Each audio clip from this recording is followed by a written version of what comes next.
Welcome to the MessyMen Podcast, the podcast where two men, John and Kevin, talk about and share their stories about being men, husbands, fathers, and friends, while striving, and I emphasize striving, to be the men God has called them to be.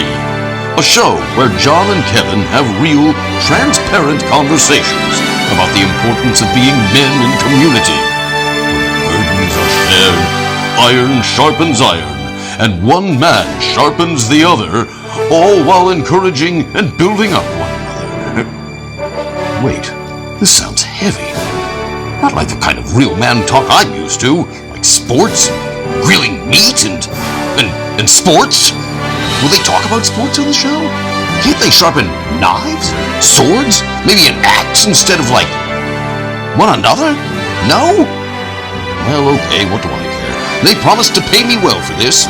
Very manly announcement, if I don't say so myself. So, here to share their burdens unashamedly and sometimes awkwardly are the messy men themselves, John and Kevin. Check the levels. Checking levels. Levels are good. Levels are good. Levels are good. Good. All right. So, hey, y'all. Should I say y'all?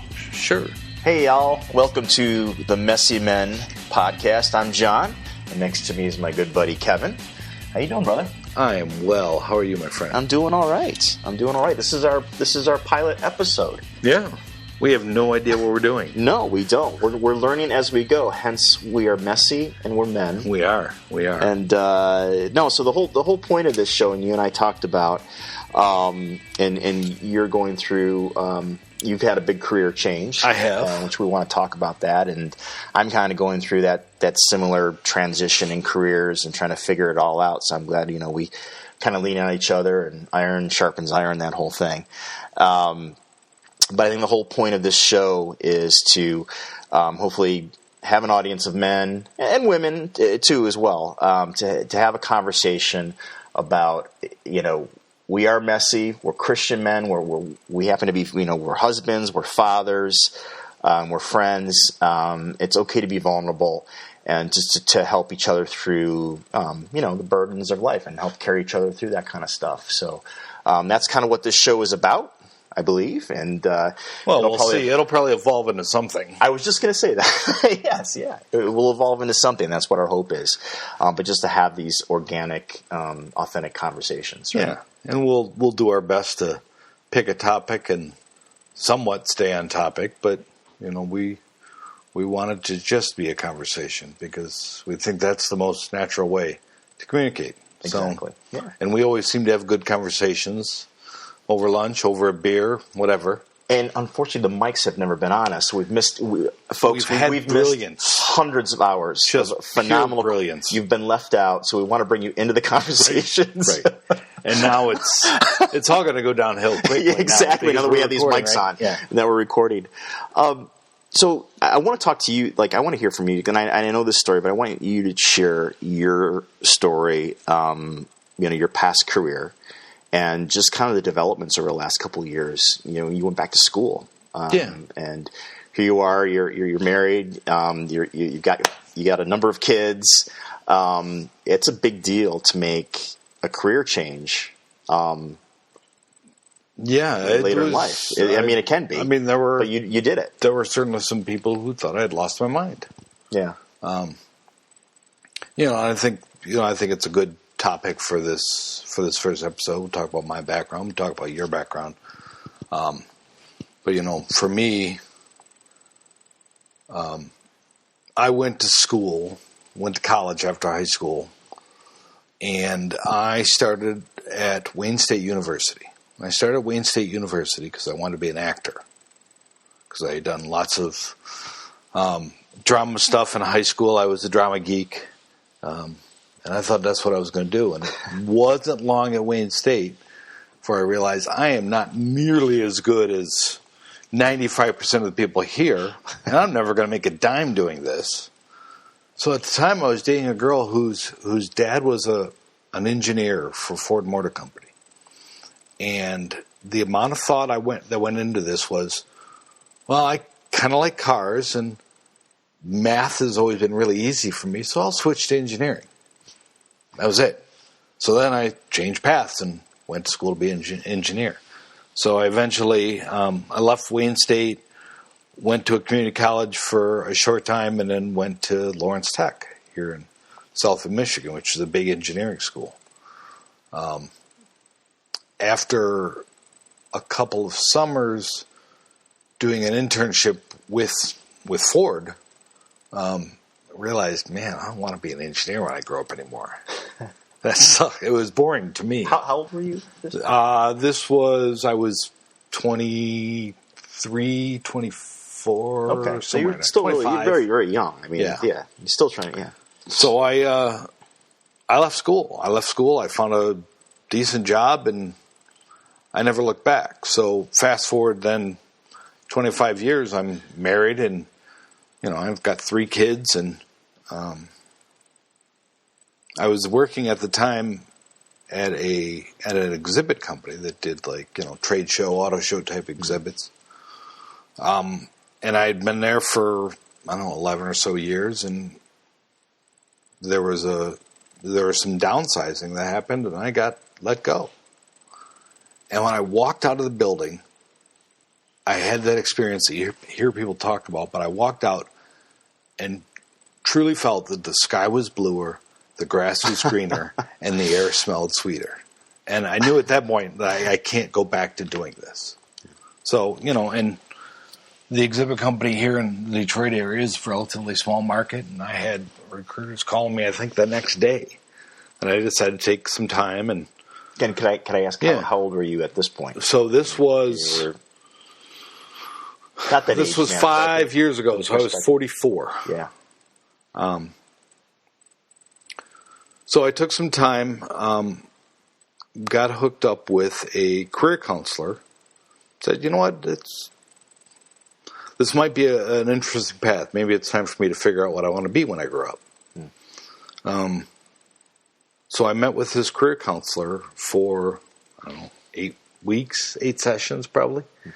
And it was interesting. The very first session, he said, I noticed you didn't finish college. Would you consider going back? And I instantly said no. And he said, well, you answered that kind of quickly.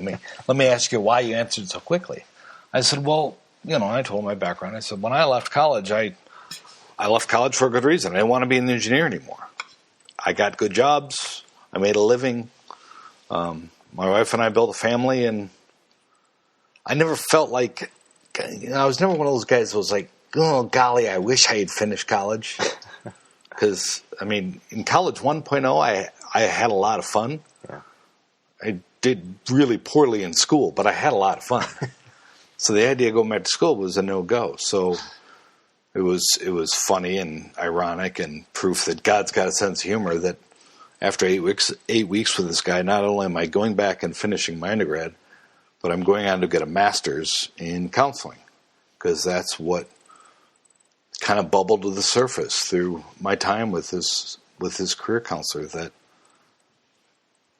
counseling, talking to people, helping them with their issues is kind of something that I was designed and wired to do. And it felt right. So yeah, I started all over. I went and got finished my undergrad, went on to Oakland University and got my master's and finished all that, finished all the practicum and internships and tests, and I am now a licensed professional counselor. Did you get any resistance? I remember it wasn't that long ago, just a few years ago, when all this was happening with you, and we were close then. And I remember you've always been the kind of guy that I've reached out to. Call it an accountability partner, just another brother in Christ who I could reach out to and get really good, solid third-person advice, and kind of talk me off, a ledge, or making a really stupid decision, and really to kind of take a step back. So for you, it just seemed like a natural thing for you to go into this and to counseling. What were some of the triggers that just kind of like the aha moments that were like, yeah, that's what I should be doing it? What was it other people in your life that also recognized that, yeah, Kev, that's what you should be doing? Yeah, I think it was, a lot of the positive feedback that I got going through that process with the career counselor, and kind of landing on this thing. And then when I landed on it, it felt really right, but it also felt right to people like you, people like my wife, people that know me well. They're like, everyone's response was, that's exactly what you should be doing. Why aren't you doing that already? And then just throughout that process, I mean, when I went back and got my undergrad, the quickest way for me to do it was to transfer all my credits and do a bachelor's in business administration. So I had classes like international business, which is as boring as it sounds. I mean, I know there's people who have a passion for that. It's just that's not me, but I was able to do those things and like 4-point through classes like that because I had this goal that seemed so right of becoming a counselor. And at every step, like I say, I just kept getting reinforced that both by friends, family, by then teachers once I was at OU, like, yeah, this is you. This fits you perfectly. Mm-hmm. And just the fact that the journey was, it was 5 years, but it was so easy. And I actually enjoyed it so much. I mean, so for me, College 2.0 was not about the social, but about the learning. And I loved it so much.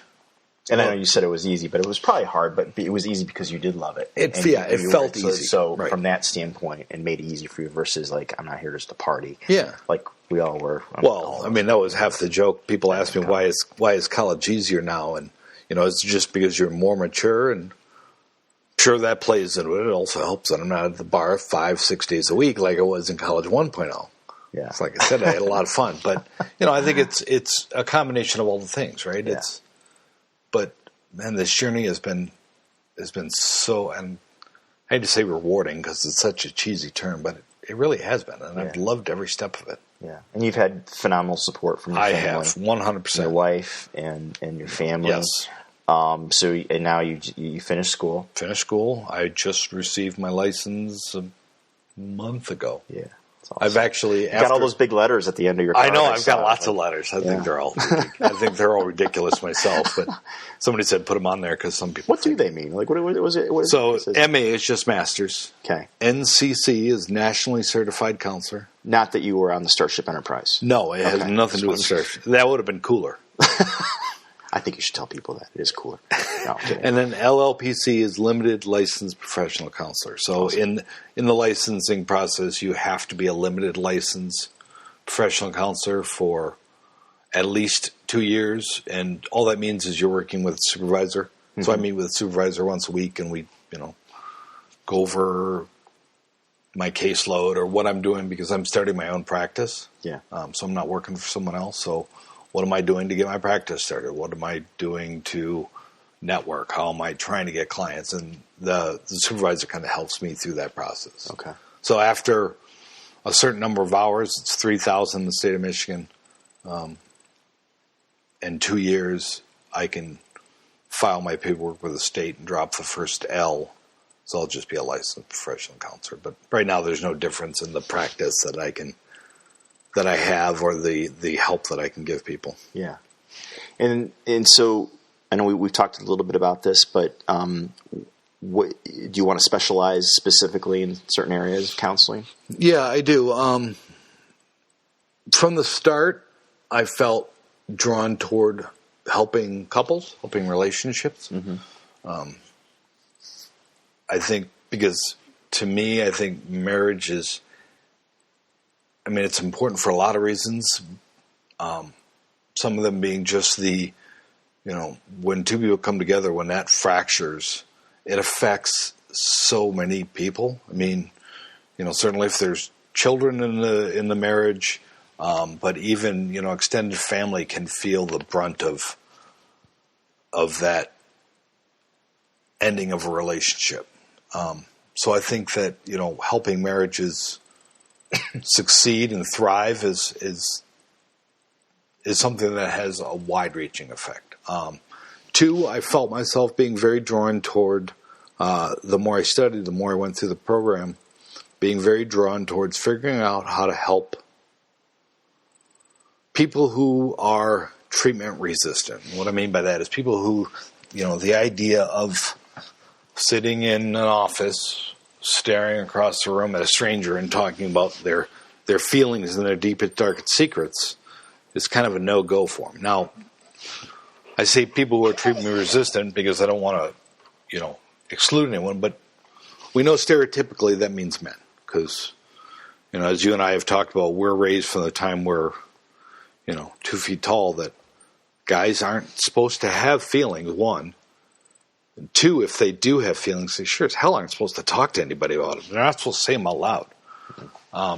So just finding a way to get people like that, guys, to open up. And, I look at doing it from a couple different angles, doing it by not necessarily counseling in an office. If you were to say someone in your life, someone important, your wife or your partner or your kids or your boss were to come to say you and say, John, you got a lot of stuff going on. You're kind of screwed up and you need to fix it or we're done. If you reach out to me, well, John, maybe we find out through a quick phone conversation that you like to fish. All right, well, let's meet at a park and let's fish off the dock for an hour or two. And that's our first couple sessions. We meet a couple times doing that. It's just to build your comfort level. If you like to golf, we could do it at a driving range. We could go for a walk. We can, go for a bike ride on one of the trails around here. Doing something like that. I mean, even just walking, the idea of, for someone who doesn't want to, isn't really a big fan of talking about their feelings, just walking side by side so we're shoulder to shoulder so you don't have to look me in the eye. Yeah. It's huge for some people. Yeah. So having the ability to do that is one of the ways I'm looking at, trying to reach people who wouldn't necessarily walk into a counselor's office. Yeah.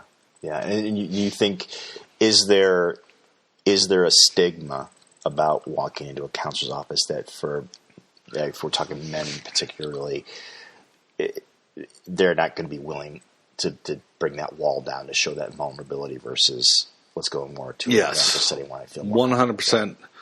There's stigma involved. Study after study I've read over the years, that's one of the top reasons why men don't see counselors is that, the idea that we're taught as men by society that we're supposed to be self-sufficient, we're supposed to be tough, we're not supposed to let things bother us, we're, keep your head down and keep moving forward. Mm-hmm. And that doesn't give people the ability to process feelings and emotions that we all have as human beings. Yeah.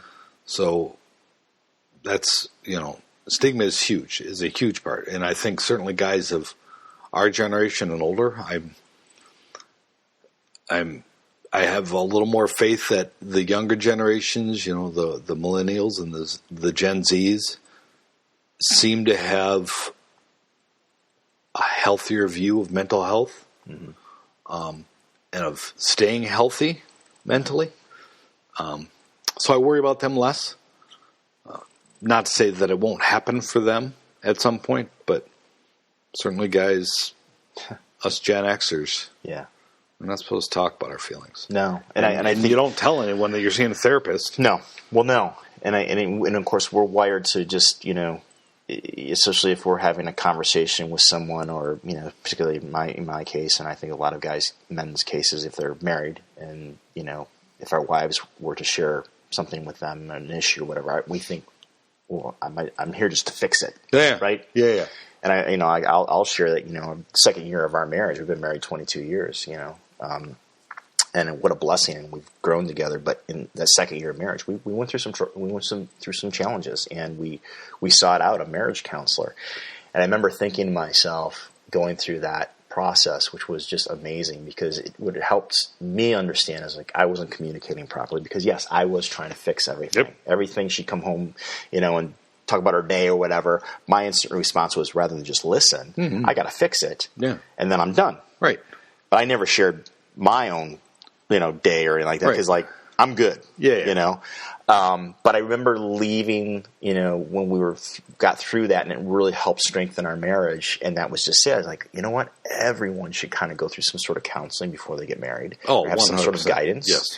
Because marriage is difficult. It certainly really is. difficult. I mean, and it's it really hard. is. And not when this is a topic for another day, but just kind of specifically speaking to us as men, we have a very, people can't see me doing this. No, I'm using my hand radio gestures. This is terrible radio. I'm used to being in front of the camera. I know. Yeah. It's just, but I don't even know where I was going with that. It doesn't. Yeah.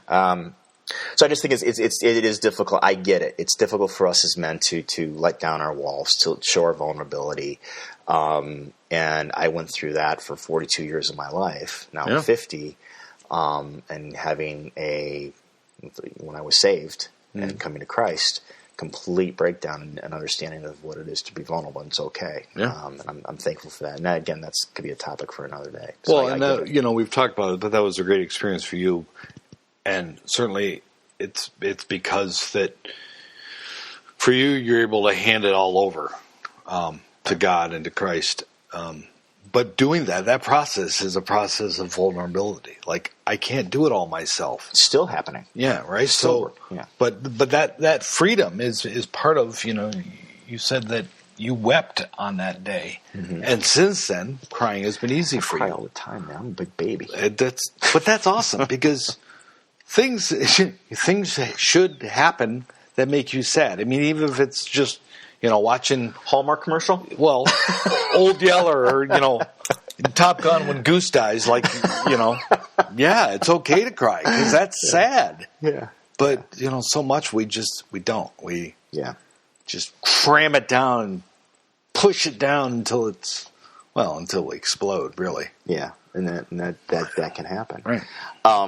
No, and I'm fascinated too is like how, I think that's part of this, doing this podcast is to share with men, not only our stories, but our perspectives, but to let men know it is okay, to reach out to other guys for help. And I think it is important too, to have, I don't call it accountability partners, but be within a group of men that, you can encourage each other and lift each other up.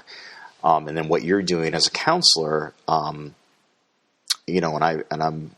excited for you, and I'm excited for the men out there who will hopefully be open and willing to let down that guard a little bit, right. and say, I need to talk to somebody because life is hard, and we're all broken, we're messy, and it's tough. Yeah. It is tough, and that's why we need to help each other out through it. And you do it alone. We're not supposed to do it alone. You're not supposed to do it alone.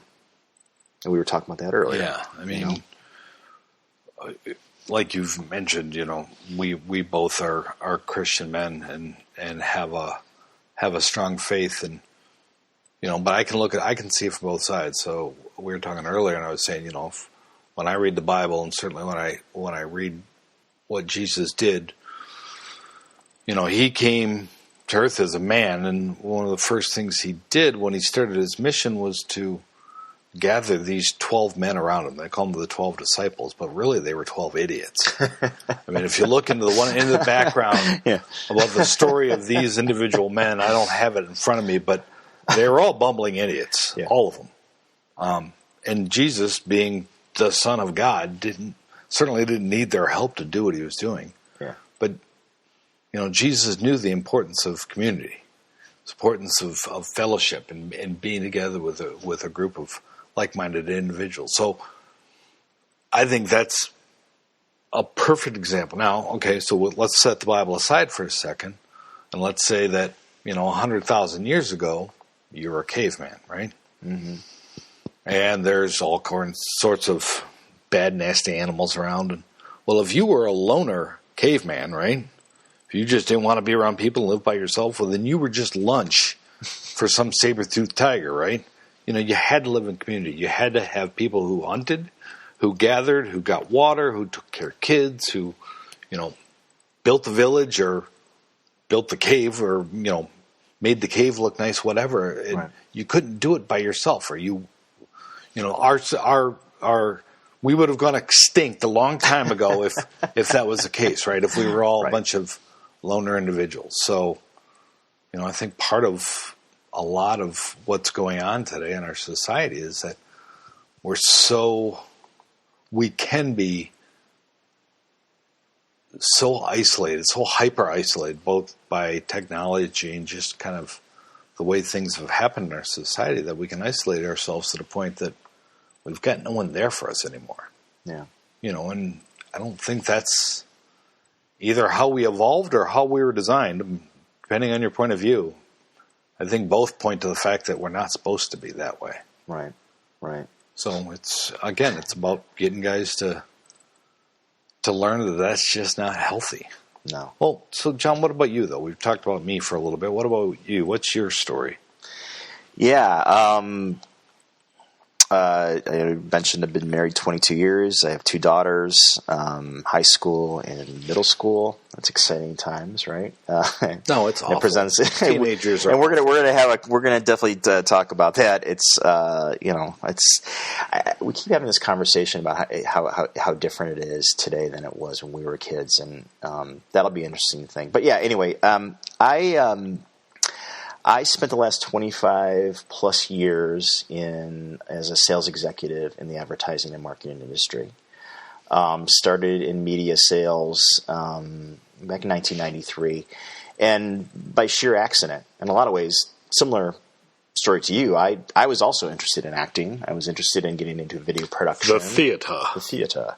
I thought I wanted to be a director. I lived in Arizona for a period of time, went to Arizona State, and attended the Walter Cronkite School of Broadcast Journalism. Nice. And thought maybe I would be – I didn't see myself in front of the camera. I saw myself behind the camera, like being a director, that sort of thing. Moved back to Michigan and finished up with a communications degree at Oakland University, and still kind of with this mindset I would get into video production and that sort of thing. And I actually was one of the people that took advantage of our local public access cable station here in Rochester. Oh, really? I did, and I did a couple of different shows. Do we have any tape? We did. We have tape. We're going to bury it. I'm going to want to see that. Didn't have a really strong portfolio of work, but I did have this love of just like writing content and producing like TV shows or kind of pro. So I thought that's what I would do. And so when I finished school, got my degree, ran out, and started going to like some industrial video production houses here in Detroit, the types that work for agencies. I had no idea what I was doing. And I walked into the office of a company that did advertising in movie theaters. And the person that was working there at the time, I literally walked in her office with shorts on and a T-shirt. It was in the middle of the summer, and I thought they were a movie studio. That's how they were. They were listed on movie studios in the phone book. And I asked her what they did, and she said, what, she was busy. And she said, what, I'll send you a media kit. I had no idea what a media kit was. So I said, well, can I just leave you my resume? Well, as it turns out, long story short, her assistant had just put in her resignation, 2 weeks notice. And a month later, she hired me as her sales assistant. And so then I started exploring this idea of sales and advertising. And through that also, I got involved in the theater group, St. Dunstan's. I think I can mention them in Cranbrook. And that's where I met my wife. So I was doing the theater thing. But in that time period, there was a point where I was like kind of cocky. I was like, yeah, I'm gonna pack up my car. I'm gonna move out to Hollywood and I'm gonna be an actor. I had that was like a fleeting thought for maybe a couple of weeks. Yeah. And then I realized a couple of things. One, I can make a lot of money in sales. Mm-hmm. So I followed the money. Mm-hmm. And also there was this girl who I really liked, who I'm married to now. Mm-hmm. And so those two things kind of that's what I was chasing at. I'm glad I chased after my wife. Sure. And the money, based on what I know of your wife, it was a good call. And look, and I say I'm using past tense here. I had a really, really good career, 25 years in sales and in the advertising industry. It has changed, as a lot of things have, as a lot of industry has changed quite a bit in the last 25 years. I find myself now unemployed, in between jobs, as some may say, and for the first time in the last several years, and I've been saying it for a while now, that I know the industry's changing. I know I've changed a lot, changed immensely in what I value and what's important to me. That's part of my faith. And now I'm in the moment of taking a pause and trying to listen to God a little bit, Sure. and trying to figure out, what talents did you give me? Yeah, maybe what you want to be when you grow up. Exactly. And what did you design me for? Sure. Who did you create me to be? And so I'm going through this time, which has been kind of exciting for me, actually. Yeah. I thought I would be, a little fearful, but fear and being impulsive scary, would drive me just into the next job that, okay, what am I doing again? And it's a 6 month, 1 year type of thing, and I'm out to the next thing. Sure. So yeah, I'm trying to figure it all out. I'm trying to figure that out. And, here we are we're doing this podcast. Been doing the 5 to 10 of the D, video series and podcast for those of you who had a chance to watch that. And, I've kind of gone back to that video production thing, right? Which I really wanted to do. Right. And I don't know, maybe this will lead to something. Maybe it won't, but I love, much like you, Kev, I love to connect with people, and I love to connect people with other people, and I love to have conversations and hear people's stories, and I'm seeing kind of where that might take me. So I think it's awesome. And I think there's evidence, there's validity to the fact that, you're looking for what you want to, what you were designed to do and what you want to be when you grow up. And I don't think for either of us that has to discount what we did in the first half of our career, because, that idea that, you leave high school or you leave college and you go to a job and you do that job for the next 40 years and then you retire, I think that's outdated and old and antiquated. I think there's lots of evidence for the fact that, when you're 25, 26, you should be doing this thing. right. Time you're 46, that may not be the thing you should be doing. Well, because we change, right? Exactly. Our worldview changes. Yes. And it can. And by the way, ladies and gentlemen, I just want to introduce you to the panting and heavy whining in the background is my dog. Yeah, it's not either of us. Well, the panting might be us, but yes, the panting might be us. The barking is not. But going back to your point, I mean, and I think most people can attest to this. No matter what your worldview is at 25, your worldview will likely be very, very different when you're in your 40s and 50s. I mean, almost if it's not, maybe you're doing something wrong, because if you haven't changed from the time you're 25, right, and if you're the same person, you haven't grown, you haven't. I might be a little concerned. And that's experience, right? And it's your experiences and those things that change you, the people that you meet. And one thing, and I think for you, I think I can speak for you on this, and for me, is we have to be open to change. Yes. Many people aren't. Oh, change is scary. Change is terrifying. Is extremely scary. But having the ability to adapt. And I like to think, and the people in my life who have acknowledged this to me, because I always like to ask people, like, what do you think I'm good at? Right. What do you see? Right. Because I can be my own worst enemy. Sure. I hate taking, I can't tell you how many times companies ask, like they give you the HR review and they have you review yourself. Oh, it's awful. I hate that. It's awful. I can't.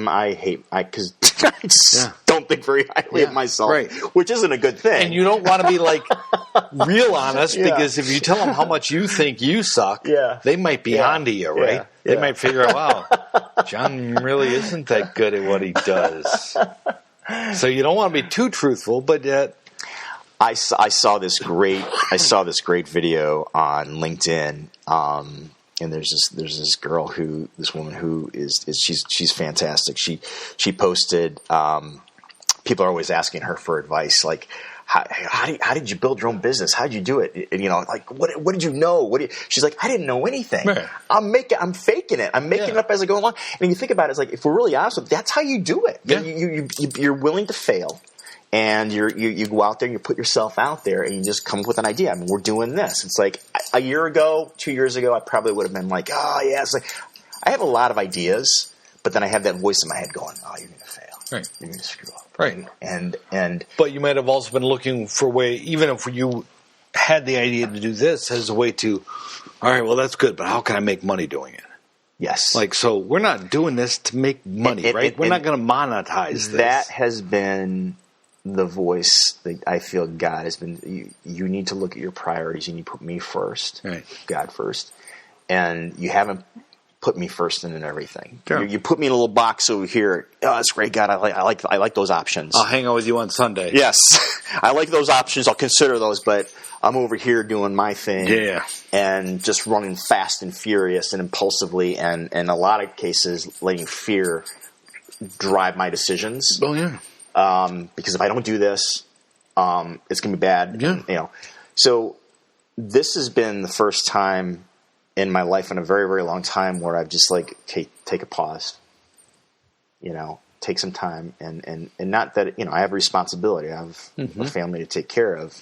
Certainly but thankfully my wife and, she's behind me and like, okay, let's think about this and all this stuff that we've accumulated on this house and all this stuff, you know what? It's in God's hands. Right.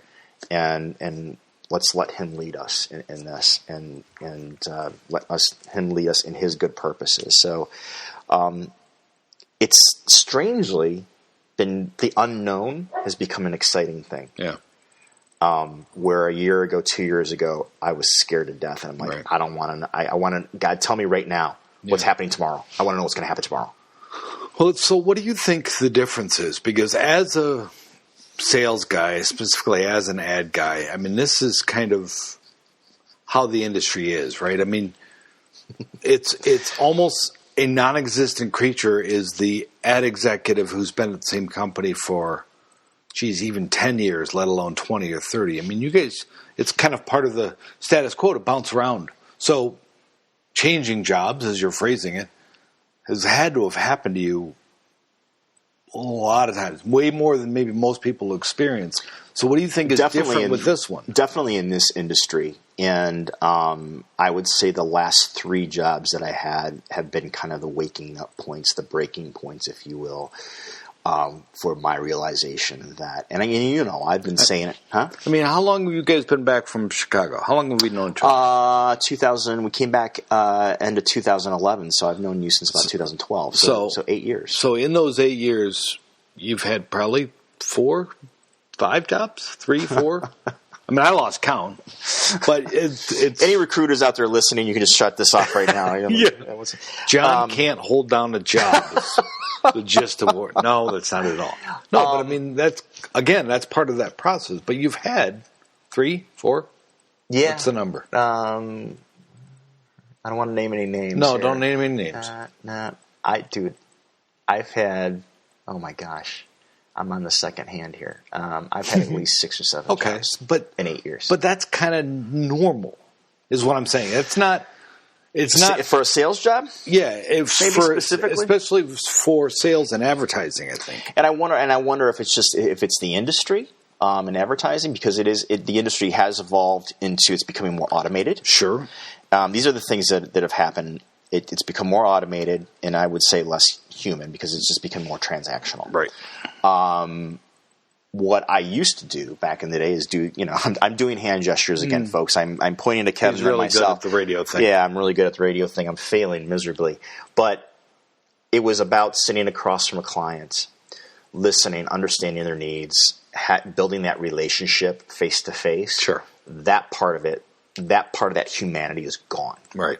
It's become very, very transactional, the industry. And that's the part where, it's not like I left the industry left me. Oh, yeah, sure. No, absolutely. I guess is one way to put it. But who I am, the type of person that I am, and I think I mentioned this before. I've done the Strength Finders 2.0. Sure. And I think the my top two, my top two. My top two, one is woo and one is connectedness. I'm a people person. Yeah. I love to engage with people. I love to connect with them.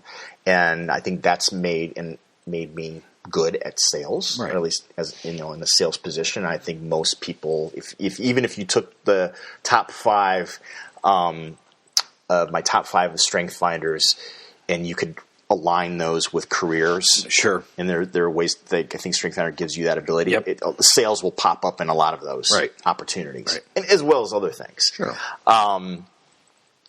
So, in the last 8 years, I've seen an industry completely evolve away from who I am as a person. From that personal connection. Exactly. And who I am as a person, in my DNA. Right. I mean, those Strength Finders, talents, if you will, those are in you. That's to me, those are my God-given talents. Right. That's what he gave me.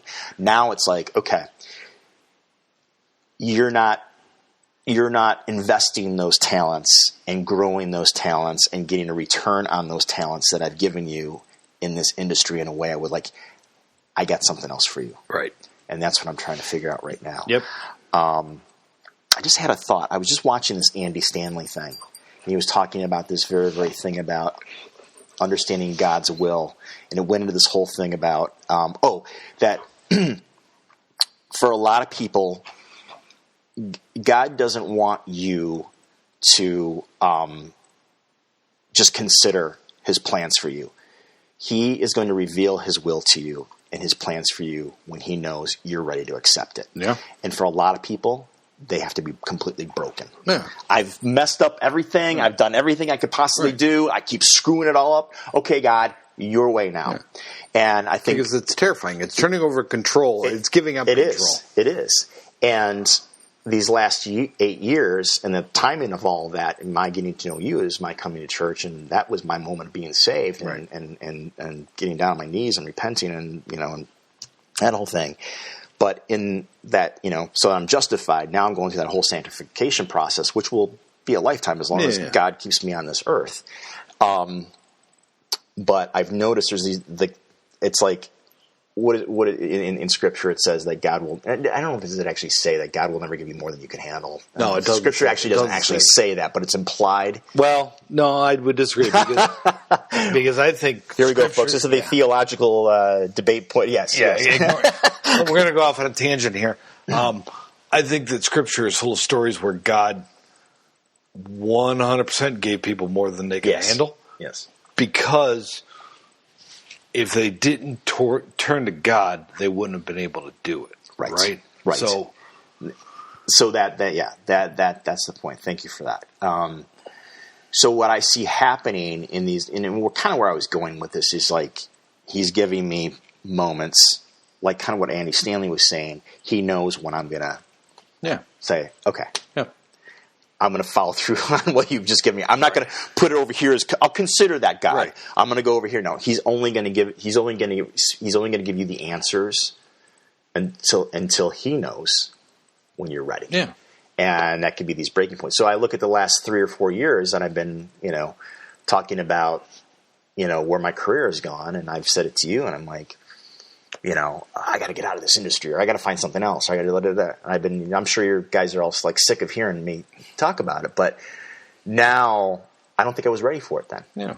I don't think I was ready. Well, you're ready when you're ready. Right? You're ready when you're ready. And I don't even know if I'm ready now, but what I've noticed a difference is a year ago, 2 years ago, I don't want to say having panic attacks about it, but I had a lot of anxiety and stress about the future. What am I going to do? So it's more peaceful this time around. And now, yes, that's the word. I have this sense of peace right now, and not this sense of worry or anxiety about the future. And I think a lot of that has to do with just prayer, being in the Word, and people in my life that God has put in my life around me to kind of guide me through this. And it's all a part of that growth process, right? That we all go through, right?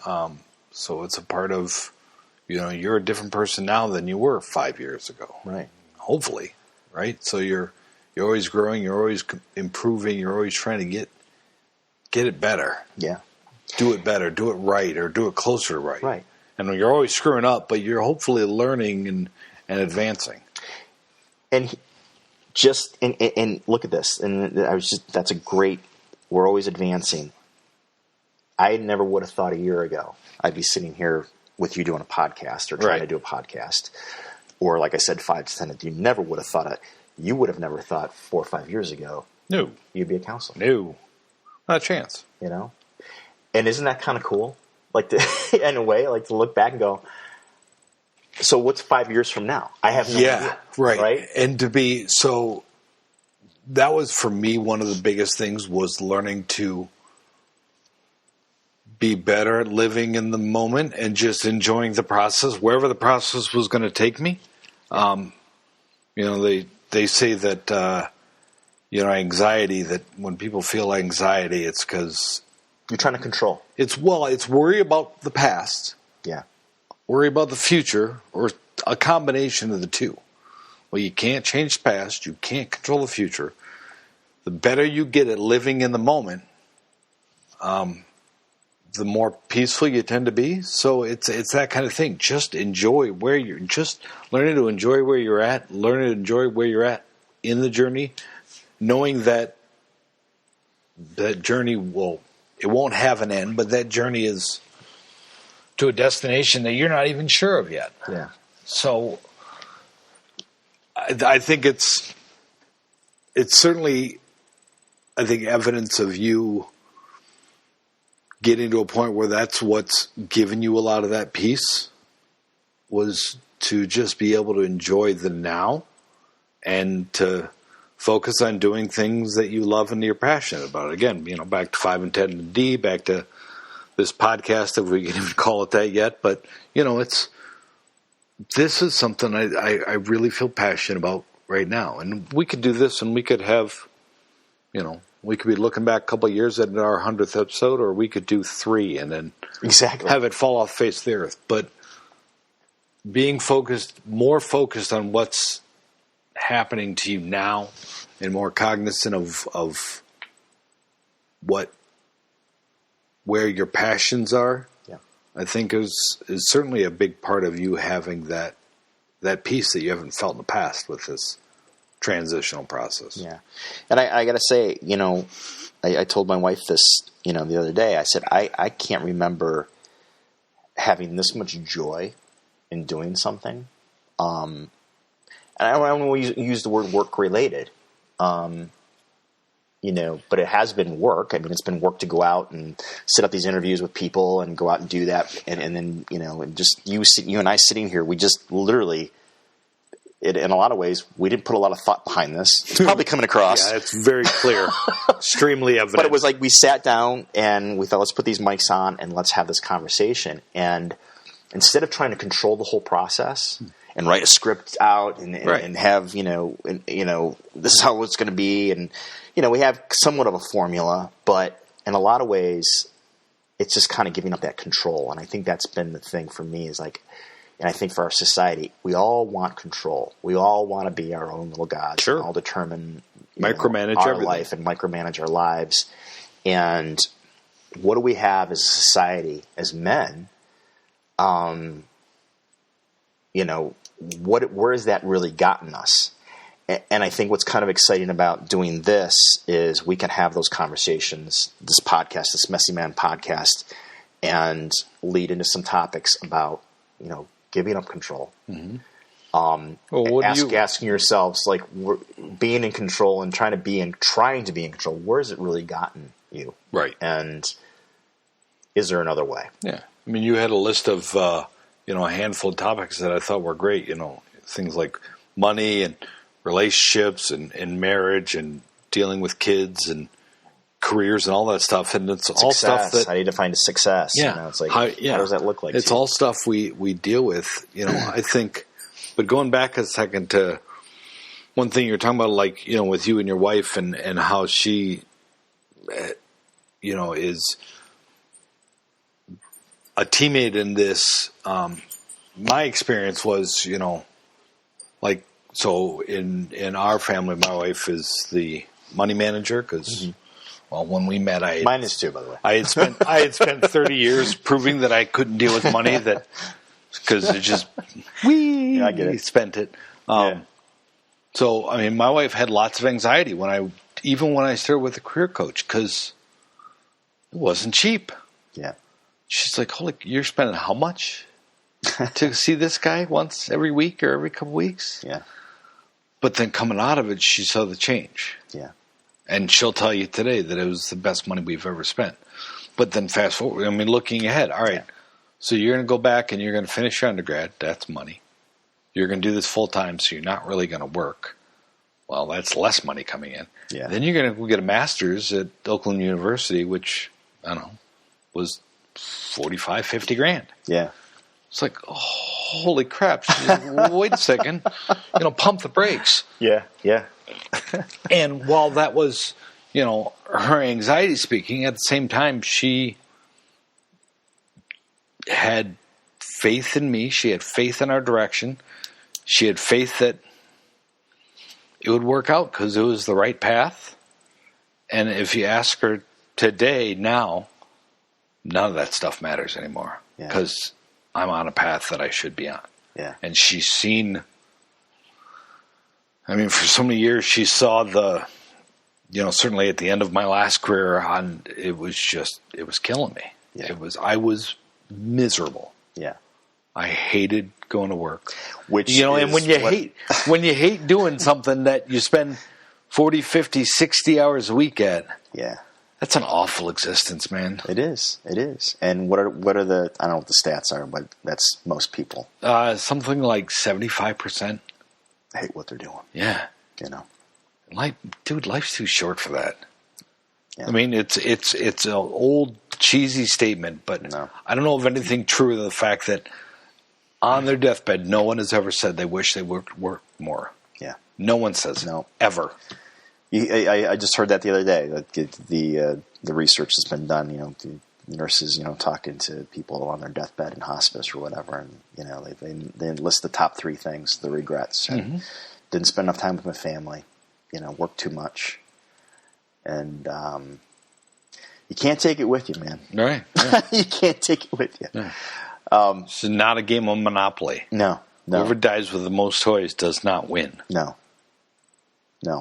There's a new book out by Simon Sinek. I want to read it. It's called The Infinite Game, and he does talk about that a lot of companies and people go into like there's something they're trying to win. Right. There's never a winner. No. So they get into this finite thinking, where it's like we gotta drive money. We gotta win something right now versus like what's long-term strategy. How do I impact other people's lives, and kind of like more of that servant leadership type of thing, but how do we have more of a longer game? And unfortunately, we live in a country and a culture that's obviously been very, very good to a lot of us, but there is a mindset of I want mine now. Mm-hmm. So that'll be some of the interesting things I'm going to say we're kind of running out of time here, but this has been a great conversation. Just our first pilot episode. It wasn't bad. I don't think it was bad either. Oh. We're the judges here, so we think we're pretty awesome. Just as a note to our production assistant, you're going to have some credit for Lena, the dog, in the liner notes. Yes. As she's sitting next to me panting.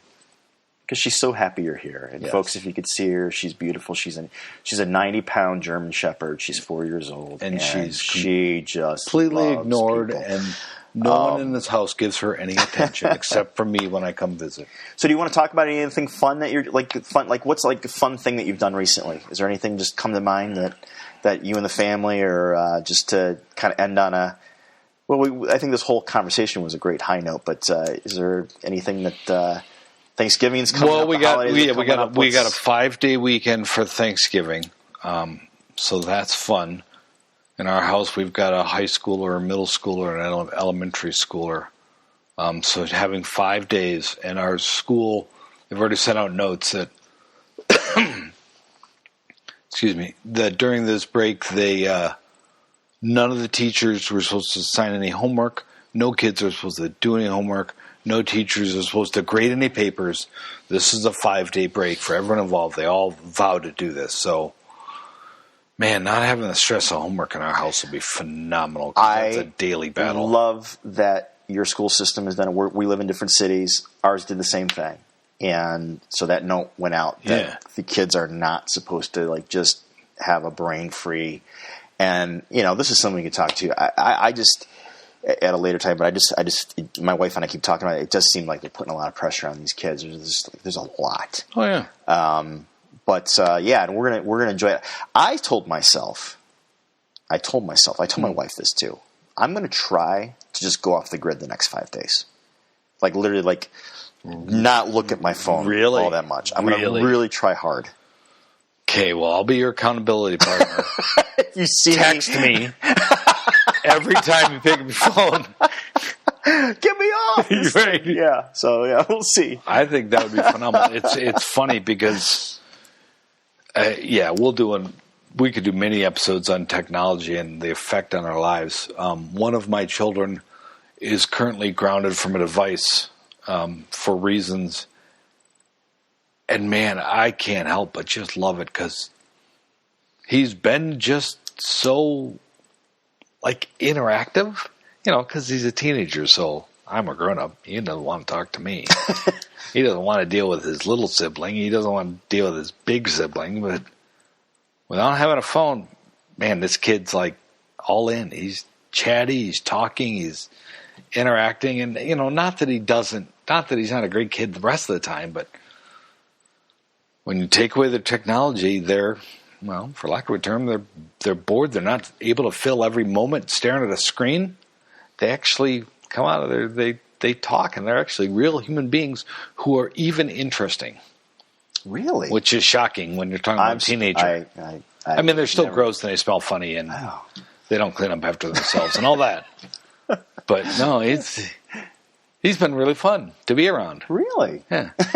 Yeah, I know, right? It's shocking. The other night, he and I were watching, over the last 2 nights, we watched Captain America, the first one? Winter Soldier?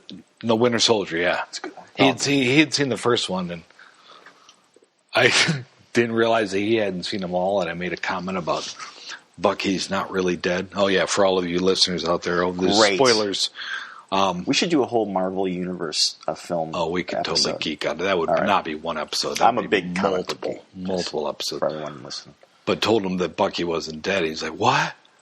And so I didn't tell him anymore. So watching Winter Soldier, finishing it up last night, and it gets to the point where the mask comes off, and you realize that it's Bucky. He's, that's Bucky. I'm gonna have to put a disclaimer, like I'll do in post production. Yeah. That just give people a heads up. If you haven't seen Winter Soldier, you might want to cut off. But it's been out for like 6 years. What's the statute of limitations? I mean, I can say that there should be a statute. I can say that Darth Vader's Luke's father, right?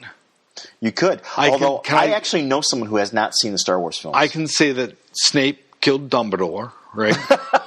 So I can say those things. You can say, because those are long enough. Well, you just did. Yeah, well. So you just did say right.